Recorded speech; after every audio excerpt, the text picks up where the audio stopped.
Greetings, friends. My name is Jessa McLean, and I'm here to provide you with some blueprints of disruption. This weekly podcast is dedicated to amplifying the work of activists, examining power structures, and sharing the success stories from the grassroots. Through these discussions, we hope to provide folks with the tools and the inspiration they need to start to dismantle capitalism, decolonize our spaces, and bring about the political revolution that we know we need. Welcome to the Blueprint Studio. Can you introduce yourself, please? Hi, my name's Andy Crosby. I'm a postdoctoral researcher at Carleton University. That's an unceded and unsurrendered Algonquin territory, and I'm in the Department of Geography. We really called you on. That's great. But you wrote a book that we're dying to get into. And in my research of you, there's actually two books. So you might have to come back on because your one on surveilling Indigenous resistance, like it's a whole other thing to unpack. So I wish either way, we'll have to get you in for a two for later perhaps. But it's resisting eviction that our audience will be really interested in right now, because we have talked a lot about tenant rights and tenant organizing and resisting in all kinds of ways. So I'm excited to kind of unpack a few of the themes in your book, but also to hear a little bit more about the case study that you focus on at Heron Gate in Ottawa, which it has been labeled as the largest urban eviction in Canadian history. Reading the kind of notes for your book, it's 4 years of research that you did on this particular case study. Can you share a little bit what that was like before we get into what you found? Definitely, yes. It's a great question to kind of start to get a bit more context. And I can talk a little bit more about how I came to it and my background. I don't like talking about myself so much, but I mean, in this situation, the context is, and I talk about it in the books, but there's a context for it. And as you mentioned, yes, so I've co-authored this other book on policing Indigenous movements.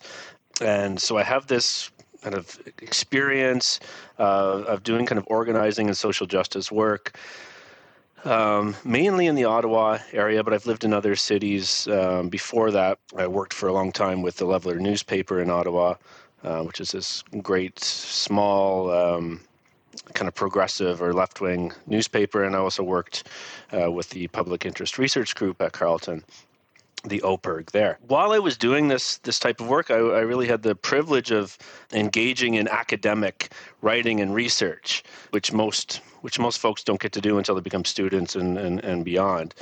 But I was able to kind of bridge kind of community justice, social justice, research work. You know, we're always doing research. Activists are always doing their own research and trying to understand the struggles they're involved in and the opponents, the forces that they're struggling against.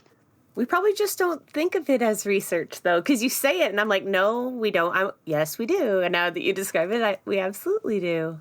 It's right. It's true, right? It's like we're always engaged in research work, and I feel like even kind of where I am at this moment, kind of, you know, I'll hop all over this last 15, 20 years, but where I am now, I feel where I can help most doing kind of movement work now outside of academia, but also bridging it with academia, is this research element. And it's not just academics or students or postdocs like myself or profs or whatever that can engage in this. The folks that I am organizing with and engaged with right now, they're doing their own work there, and they're not necessarily in the academy as such. So they are journalists, they are tenant organizers, they're housing justice activists, and we all bring different types of skills to the table. So I don't have this grand background in tenant organizing, and I kind of came to this research, you know, not purposefully. I didn't set out to do this research. I didn't set out to write a book on tenants resisting eviction. It just kind of happened organically, but it's through my work with these organizations these small organizations, but they're small groups that I mentioned, the newspaper and things like that. So before I even went back to school, I went back to school in 2018 in the fall to do a PhD. But even before that, Tenants in Heron Gate, and organizers there reached out to me through my involvement with these other groups, and they were reaching out to a lot of different folks at the time to kind of bring people into their struggle, which you mentioned they were up against this mass eviction. So they were looking for support with media work, support with research. So I have this background in access to information research, or ATIP, ATI, FOI, Freedom of Information. There's a lot of acronyms to describe that type of research. And for your listeners that may be unfamiliar with it, it basically just involves submitting requests for information to institutions, usually government institutions or policing institutions, security institutions, for their internal documents that they would not normally disclose to the public. So this is a great way. It can be a really effective way. It has a lot of challenges, mind you, but it can be an effective way to understand how institutions and powerful actors in society operate.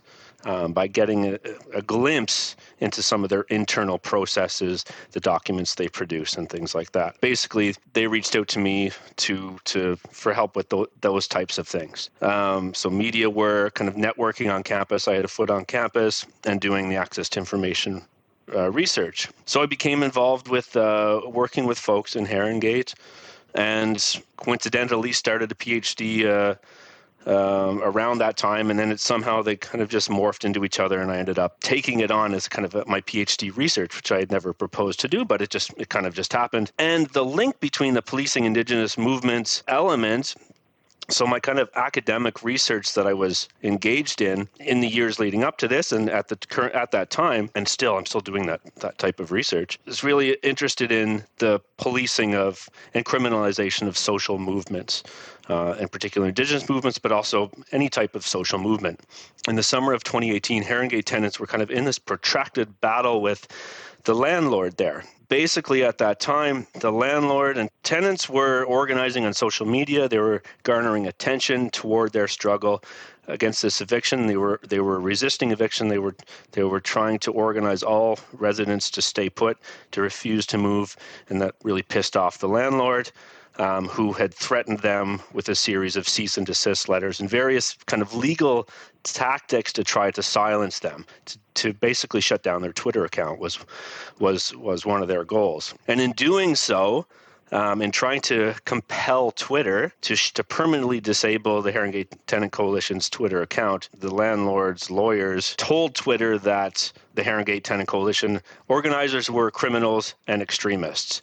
They were unstable, they were unhinged. So this was a real kind of wow moment for me, where I kind of, both my research interests kind of connected, and I'm like, okay, well, I'm going to take this and dig further into it, and that's how it became an academic project. Well, I can see why you would pick up that story. I mean, what a villain, a real David and Goliath story, but you also talk about your own experience with dem evictions. And when we had Ricardo Trangen on as well, he had experience with evictions and precarious housing. And, you talk about it being organic. I think obviously that played into it a little bit.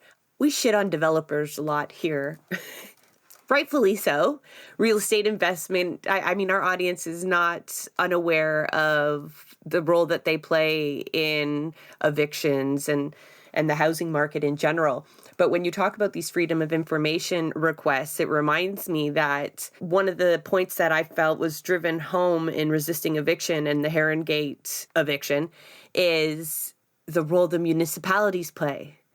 Because this is where we can maybe give a little bit more context, because this is a huge redevelopment plan for like a pie-shaped neighborhood. Like, it's not just one building or two buildings. It really is an entire neighborhood that's just being redeveloped. And I use scare quotes because I'm sure Andrew has a much better way to describe what the city of Ottawa, in their quest to be livable, is doing to this unique neighborhood, right? So yeah, you're right. It's like when I talk about what's going on there, and when folks there talk about what's going on, it's one of the things that comes up that surprises people, and people like, how can this happen? Quite easy how it could happen. And if we get into the kind of settler colonial context of property in this country. But how can this one entity, this one large landlord, own this sizable chunk of land that where thousands of people live? There's hundreds and hundreds of rental units. There's hundreds and hundreds of townhomes, which is really important because a lot of larger families live there in intergenerational families. And Herongate is this racialized community where lots of immigrants and refugee families come. And the townhomes in particular, these 3 and 4 bedroom townhomes with front and backyards, basement, 2 stories. They offer housing to large families. But Herongate also has low-rise apartment buildings, mid-rise buildings, and even high-rise buildings. So there's thousands of tenants that live there. And it's a lower-income neighborhood. It's been kind of captured or purchased or obtained by this multi-billion-dollar, what I call a financialized real estate investment firm, and there's lots of different names for them. I could think of a few. Yeah. This one company, this one firm or entity, that's where a lot of the research comes in. We try to figure out who these players are. Who actually owns the land. We're still digging into around like pension funds and stuff because we're finding out through tenant struggle here and elsewhere that pension funds own a lot of the land that tenants are organizing around to have to be able to stay in their homes and to have affordable housing and whatnot. We can't really use access to information research we can't submit a request to Timber Creek Asset Management, which is now Hazelview Investments. That's the landlord / owner / asset manager or whatever they are that controls Herongate, property manager, landlord, whatever. If we submitted a letter to them asking for their internal records, they're not gonna open the letter. But since they are this type of publicly traded company, we can get a lot of information because they produce a lot of documents to try to get people like us, shareholders, to invest in shareholders to invest in them. Anyone. And I think that's an interesting aspect of thinking about housing in Canada, where any person can invest in this type of housing quite easily. I think with the technology and online platforms there are now, in theory, allows a lot of Canadians to become like landlords without doing any of that dirty landlord work, and they can profit from rents and all the nasty stuff that goes with trying to enhance profits out of housing as a financial asset. I just want to add, it also reinforces that too big to fail mentality, where when you go and start to challenge the concept of real estate investment and the commodification of home, which you talk about in your book, sometimes the pushback is, well, then everyone's pension will fail. Then you're screwing seniors. And it's kind of like that cycle that we've played into where it's a domino effect. Should we start to kind of go after one type of investment, but not to say that doesn't mean to plow ahead. But it's just like, it's maddening, right? Because it just adds another layer upon layer of resistance to dismantling it. Yeah, definitely. And that's why you have to give so much credit to the tenants that are on the ground in Toronto and elsewhere, engaging in rent strikes and withholding rent and publicly going after the people that control their housing, and whether that's like part asset manager, part like financialized landlord, and then part pension fund, these super powerful entities in our society. And then you have, tenants, if we look at that kind of David and Goliath kind of aspect of it, have relatively lesser power. But together, I think tenant struggles is a way to level that kind of playing field, if you will. But still acknowledging these types of companies and firms, they have unlimited financial resources, legal resources. So even the Herongate Tenant Coalition engaged in a number of legal cases against Timber Creek / Hazelview, which you'd think would be quite risky, and a really interesting topic for debate around tactics and strategies and whatnot. I think the Herongate case shows us that these types of tenant victories against these powerful entities, there's not a lot of them, but there's things we can glean from those struggles, across struggles, different tactics that may work, and obviously one of the main messages coming out of tenant organizing and the people that are engaged in that is that, solidarity, building tenant power together can yield positive results. Let's unpack tactics, right? That we do a lot of that on Blueprints of Disruption, right? Because the goal is to find a way forward. And there are many ways to do it. But the Heron case legal challenge in the Ontario Human Rights Tribunal, as far as I can tell, is just sitting there still. I mean, it's momentous. It's an important case. It would set a precedent that would really impact landlords. So I can only imagine they're doing everything they can to drag this out. But they're talking about costs of over $100,000 to bring this to court. And for a grassroots tenant organization, I mean, solidarity donations come in, yes, but that seems like an insurmountable sum. And I know you do talk a little bit about, actually, a lot about tactics. In your book, you even make a comment where I feel like you're kind of admiring the folks that spend most of their energy building people power as opposed to begging politicians for small changes in policy here and there. And so I wouldn't mind your opinion. Obviously, I called you on the show, so I would love it. On doing a legal challenge, because what they're doing is actually legal, right? Like the way the tenant, the investment firm, and the landlord and the municipality are, technically it's legal, but it's an abuse of their human rights, right? The appeal there that they're making is because it's a cultural enclave, and there's support systems, and that comment you made about intergenerational homes was really important because there's just no replacement for it anywhere in the city, right? So they would just be dismantling this cultural community that lean on one another out of necessity. And it's the last low income area in Ottawa, in the Ottawa region. So you're really pricing all of these people out of a home. The human rights appeal is quite costly. And I'm wondering what you think about it and its prospects. Yeah, and that's a really great point and excellent question. Yeah, I'm not sure where the fundraising is at, and when was the case initiated? 2019. That we're going on 5 years, and this has been the same with all the other cases. This is a big case, a bigger case. The other cases that went through small claims court and stuff like this, and same kind of tactics by an entity that has unlimited financial and legal resources to kind of drag them out, to get them dismissed, always bringing motions forward to try to, different types of motions and hearings to stall. I've witnessed more of what's happened in those small claims courtrooms, but these are just tactics they use to try to get the cases thrown out, and for the most part have been unsuccessful. So, the Herringate's legal team really sees them as kind of stalling tactics and efforts to try to drain resources from this small grassroots groups with very limited resources. But that's kind of classic, I think.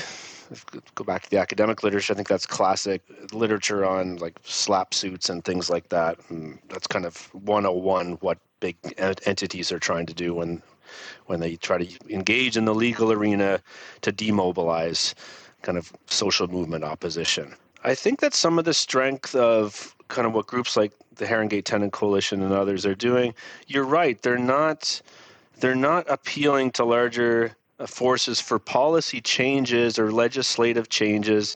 I feel like they see that as largely a dead end.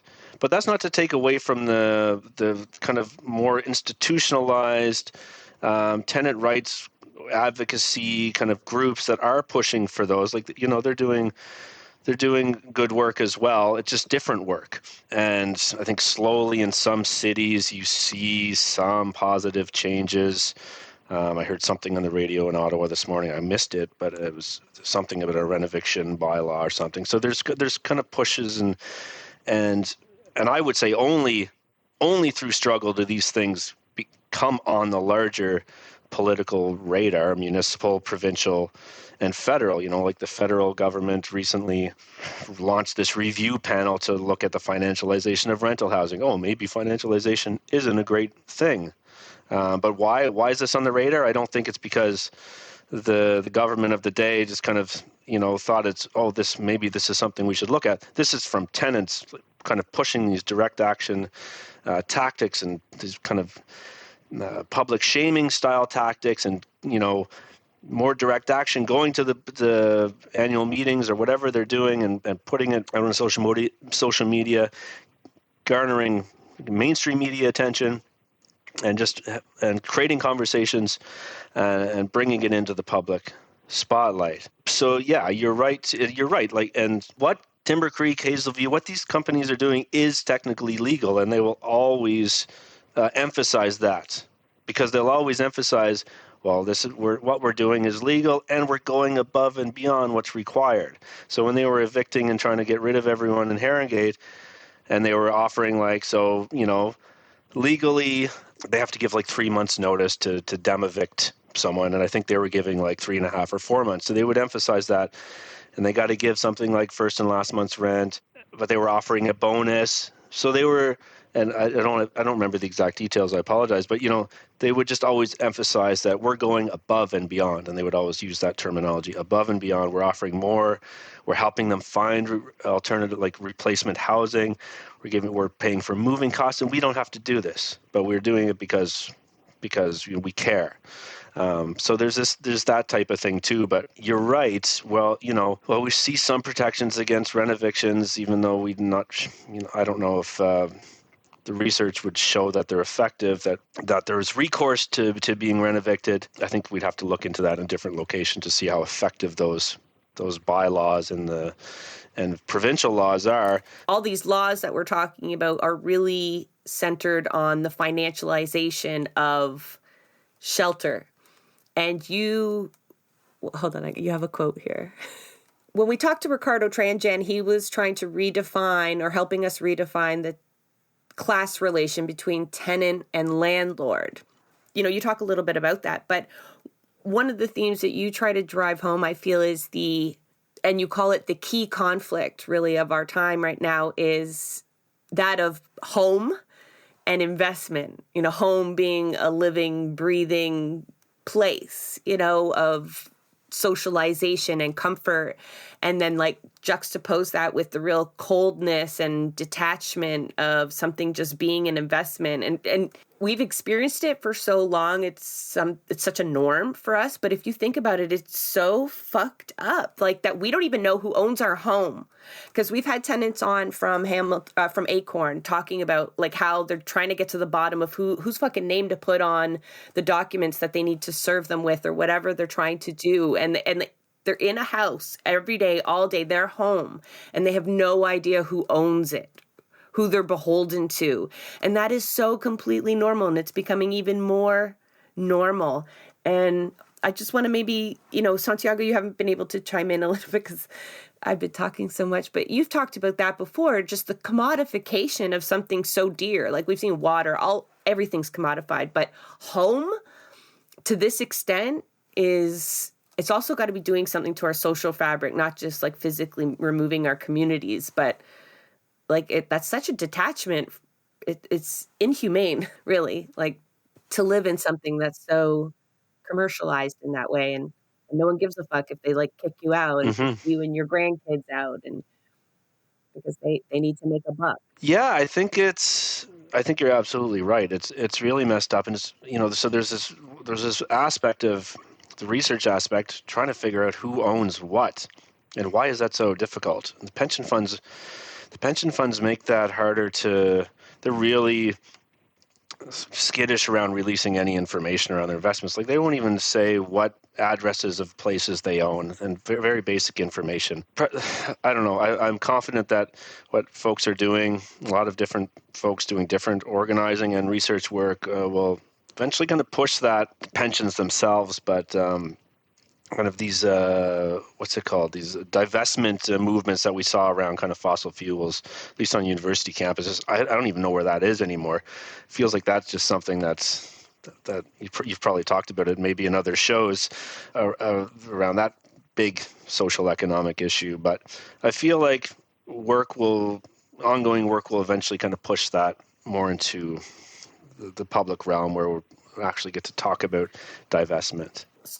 So like go beyond naming and shaming like the landlord, but to, really push on these pension funds to invest ethically. Yeah, because a lot of them are like, the big funds in Canada, like, and then for the provinces, the biggest types of funds are these public sector, they're public sector worker, they're teachers' funds, they're nurses' funds. I feel there's inroads to be made there. I don't feel like I try to be optimistic. I feel like most people don't want to have to be investing or to rely on their income when they retire based on displacing people, but based on kicking out people and bringing in other people and raising rents, and that's how you make money.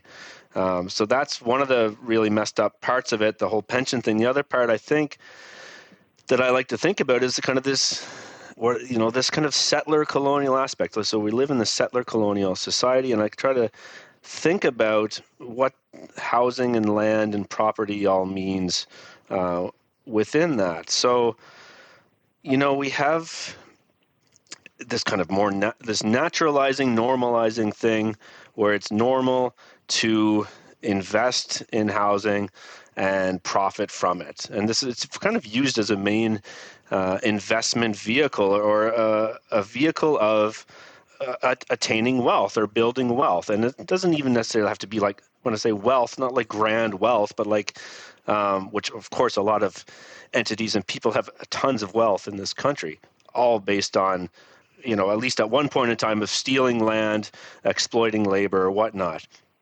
So try to push back on these narratives of where there's really wealthy people that just came here and, worked the plow, worked real hard, and now they're, they worked for everything they got, and this is what they deserve. But in reality, the land that they built this wealth off of is Indigenous land.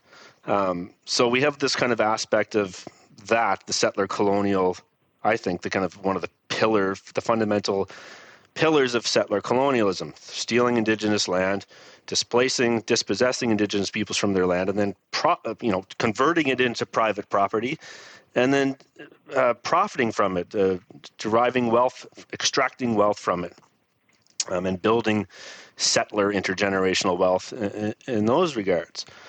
But I think housing is, and I'm kind of just thinking of this as I go. I like to write it all down at some point, but I think housing is part of that, where it's kind of like the investment thing, where kind of not anyone can engage in it, but if anyone kind of has an opportunity, it's to kind of grow a little bit of wealth. It's, the normal, natural place that we think of here in Canada and other countries is to invest in housing. And I consume kind of mainstream media on a nightly basis, radio and TV, whatever.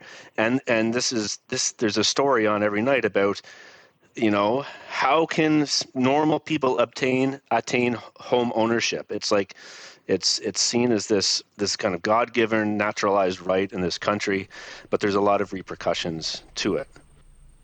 Yeah. I think about here, the blurring of the lines of efficacy, you could say, where, making decisions that we consider ethical in our consumption has become such a difficult thing. We often say stuff like there is no ethical consumption under capitalism, but there's varying degrees of this, and it's made more and more difficult when the lines here are blurred, where the responsibility is blurred, where, it becomes such a big thing that, individuals don't feel like they're really a part of it. And by getting more and more people involved in it, by normalizing it, you start then thinking, oh, well, the interests of the capitalists are my interests as well. And it's a great way to keep the working class in line, right?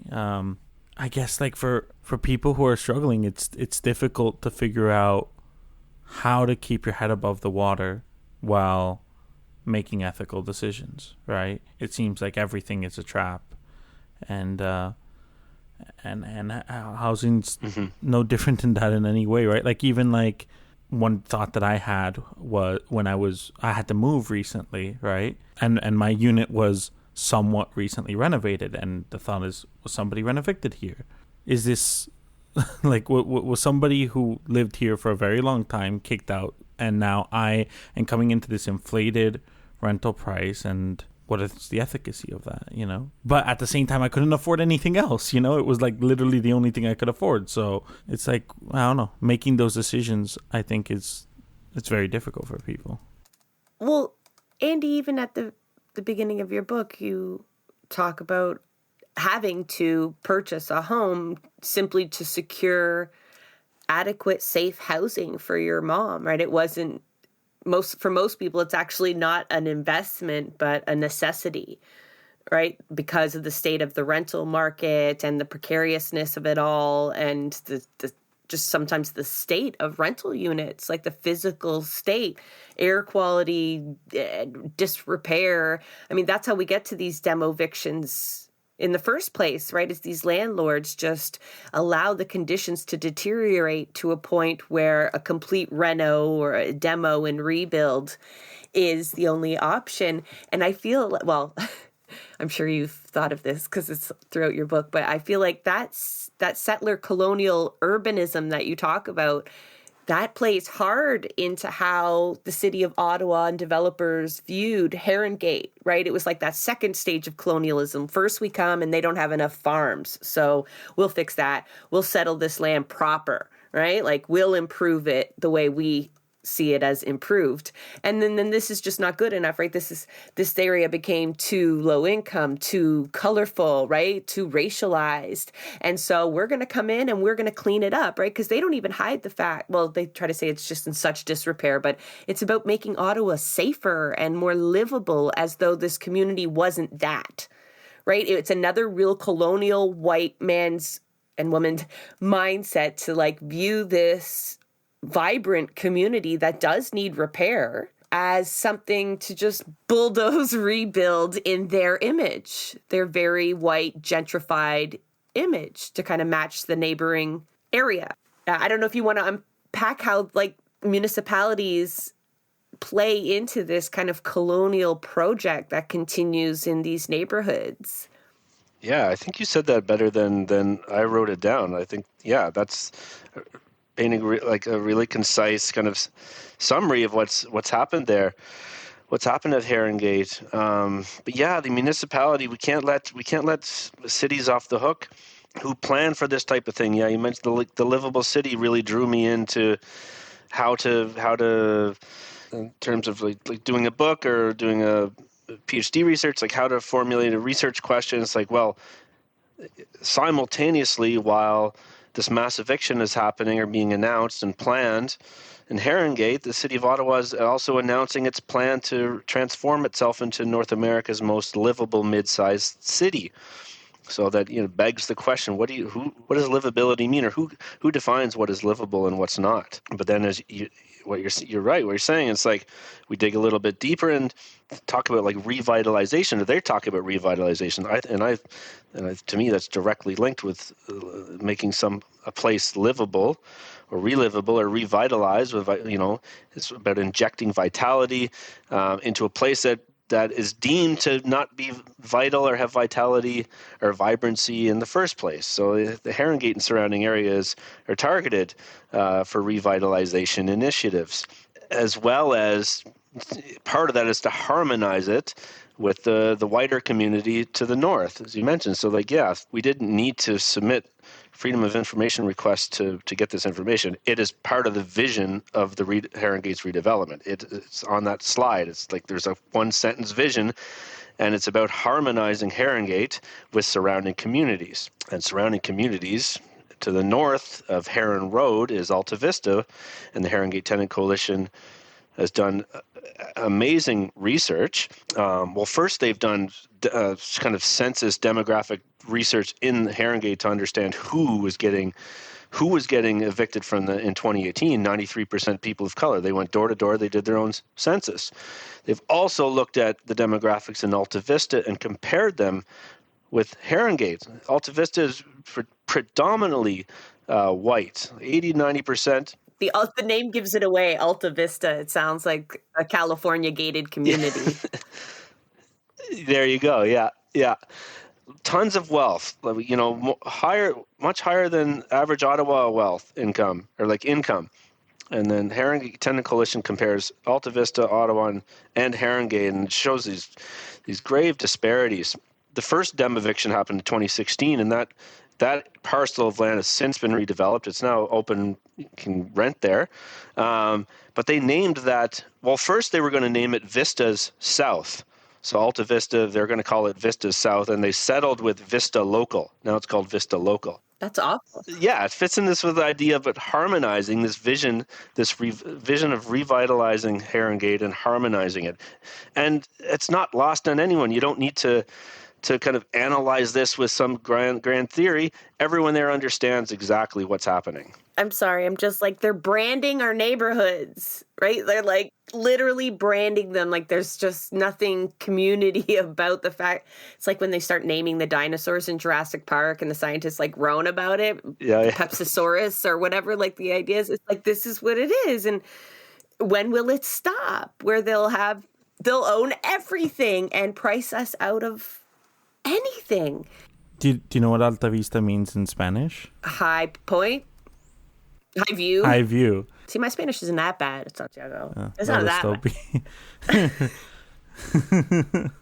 It's so cringe. High view. That's worth commenting.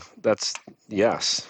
I wanted to see if you had any insight, and just like full disclosure, I'm going to ask you a question about the new Renters' Bill of Rights.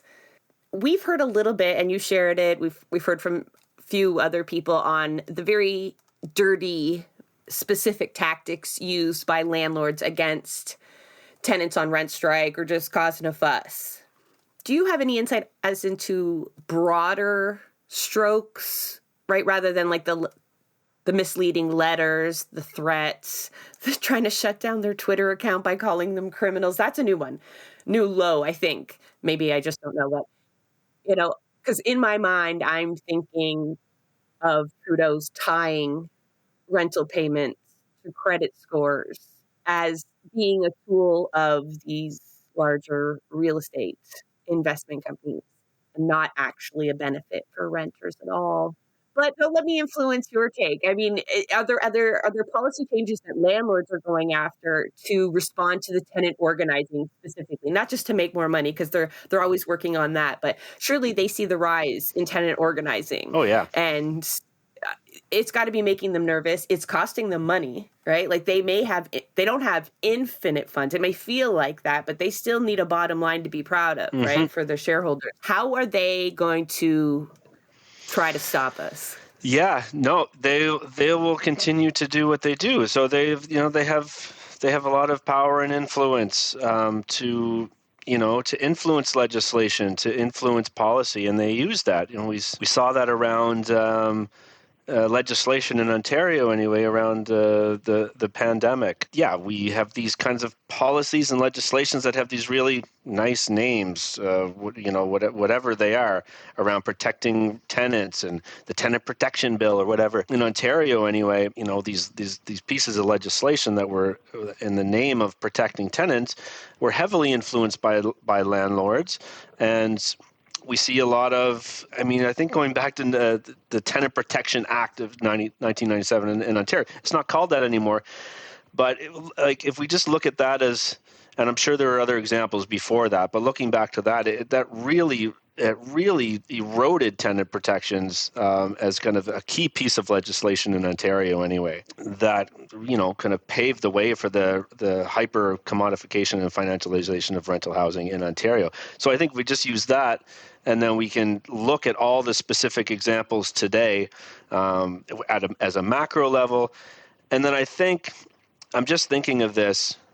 So the bigger broad strokes there is that I don't think tenants are at the table as much as landlords in drafting these policies and pieces of legislation. And I think of that in line with how this master plan for Herongate was negotiated or was devised. The master plan is this proposal that was approved to demolish many more buildings in Herongate and redevelop the whole neighborhood.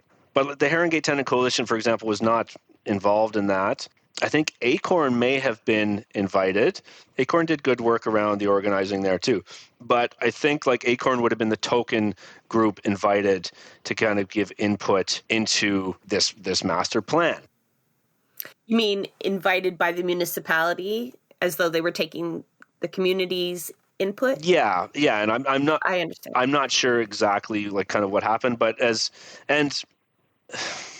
think it's the same for we can look at a lot of different political, social situations as well when these plans are being kind of drafted to that impact people's lives, and they're just not people that are impacted or just aren't at the table. So I think it happens at kind of the more micro scale of master planning Herongate, and then as well as more the other scales of politics and law, where I think landlords and these types of companies have a lot of sway in how in the types of policies and legislation that are being drafted. We hear that. Galen Weston has his hands into real estate investment quite deeply now, and we know he was the first person to meet with Doug Ford when he became premier. So what was your biggest takeaway from the 4 years with looking at Herongate, especially now that you're 2 years removed? Like, did you learn anything since then that maybe changed how you reflect back on the book? That's a really good question. I tell my students to always reflect and be self-reflexive, and it's a good exercise for me to do that as well. Yeah, because I'm asked a lot of different questions about the struggle. And I'm always, I'm still presenting, still kind of doing research on housing, and kind of prompted to look back on kind of successes and failures and things like that. I don't really like thinking about it in those terms of successes and failures, because ultimately at the end of the day, all the people in 2018 were evicted and have moved out of the community. So that's kind of it's a huge downer. It's not a win. It's not a happy ending type of story. Where we do have a little bit of hope for that for these families is in the human rights case that you mentioned. So, but that's just 36 people in the court case, right? Like that won't help the hundreds already having to uproot. Right, but if the tribunal rules in favor of the displaced folks who brought the case forward, they are seeking a right to return to the neighborhood. So this could set precedent where you can't just dismantle a community, disperse its residents with impunity. So it would allow those families, 105 families or whatever, to return to the neighborhood. I don't know what that would actually look like in practice, but that's what it's all about. It would really complicate gentrification plans, right? Future gentrification plans, especially at least in the province of Ontario. Yeah, it's all about a right to return. A right to return to units of similar size and rent. I don't know if it has changed at all, but it's thinking more and also watching what other movements are doing and have done and are doing and continue to do. Which is really academically, I call it like a praxis of refusal.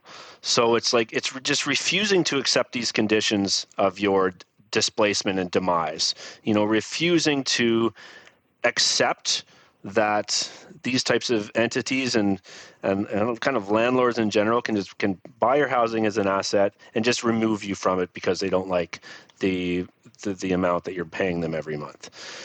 So it's kind of this act of refusal, and it's not about, even if the coalition were invited to this master plan negotiation, they wouldn't have come to the table because they're not interested in negotiating the larger gentrification and demolition of their community, because that's what the master plan is. It's demolishing 559 more homes and building some 50-some new towers. And they don't have a lot,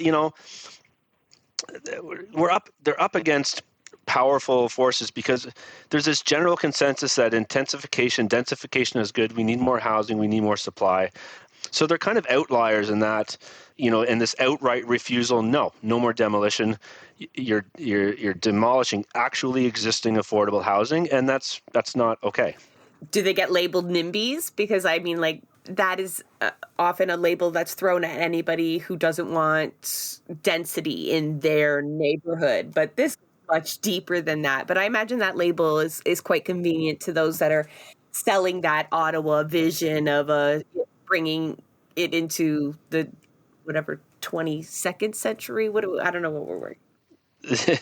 Well, I mean, the neighborhood's already quite dense. I mean, if you compare it to Alta Vista. It's actually the densest, right? I was trying to do some research myself before this, but I believe it was one of the densest neighborhoods in Ottawa already.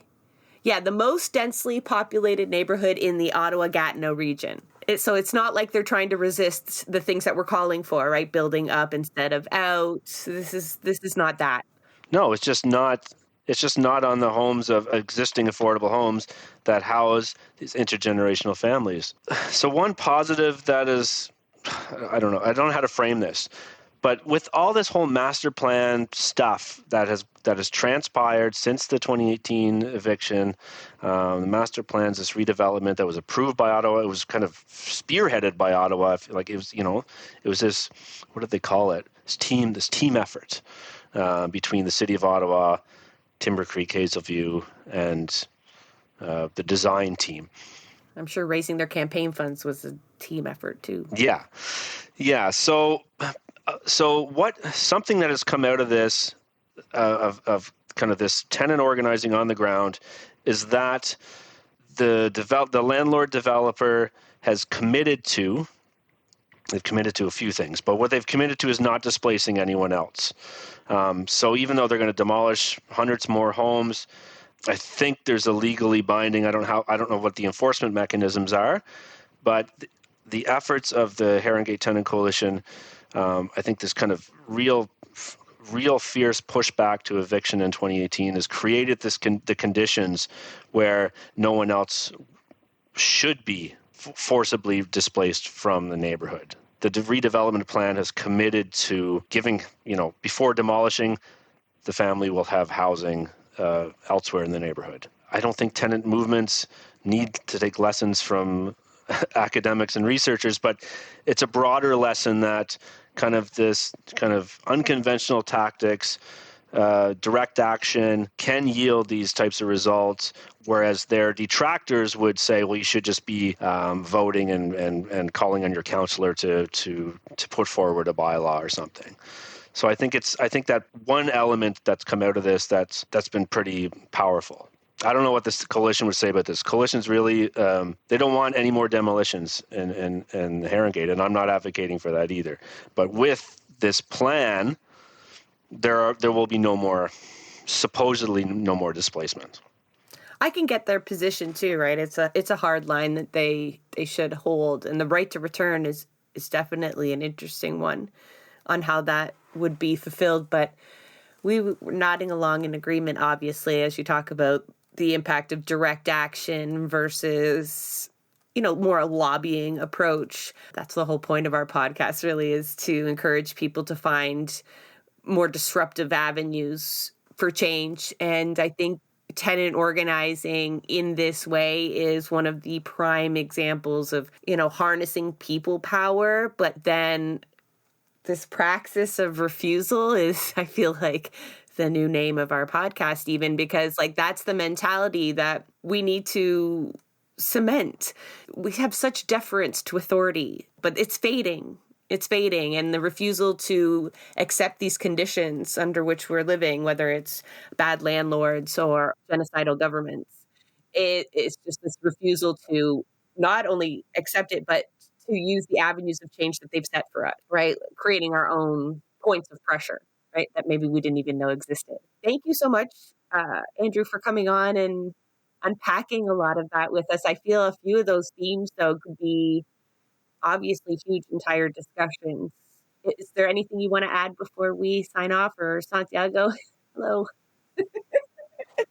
He's still here, people. It's the final week of university for Santiago, so he's just keeping me company for today. He's soaking it up with the rest of you.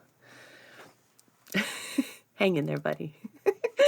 But Andy, yeah, is there anything you wanted to share that we didn't get to pull out of you?